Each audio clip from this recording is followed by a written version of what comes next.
Hi, I'm George from the Office of Human Resources, and here are my interviewing tips.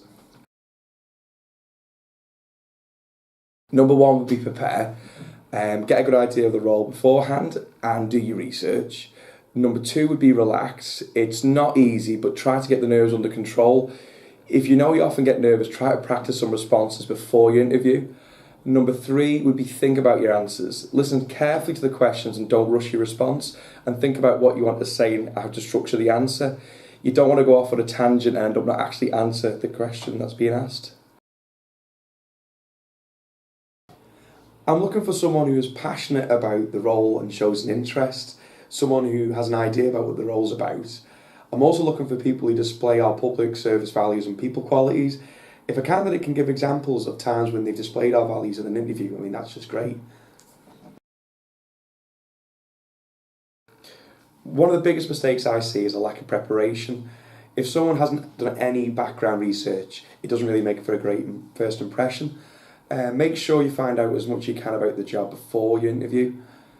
The other I see is when candidates don't actually answer the question that's been asked. Going off on a tangent is easily done when the nerves kick in, but you end up providing a response that has no relevance to the original question and one that the panel find really hard to follow. It's near impossible to get rid of all your nerves beforehand. It's natural to be nervous, but there are things you can do to help avoid making these mistakes. Take a deep breath before you go in, and this can help calm any nerves down. And before you answer, take a pause and think about the question, because you don't necessarily have to answer it straight away.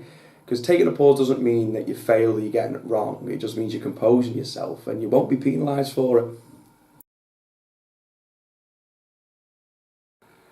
Another useful thing you can do before your interview is prepare about what might come up in the interview questions. We often ask for examples of your experience, such as, can you tell me about a time when you've worked in a part of a great team?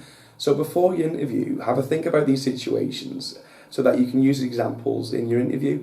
Think about how you might structure a response and practice it as well, because it can make a really big difference. I hope these tips have helped. To see what roles we currently have available, please visit our website and take a look at our current opportunities. And good luck in any future interviews.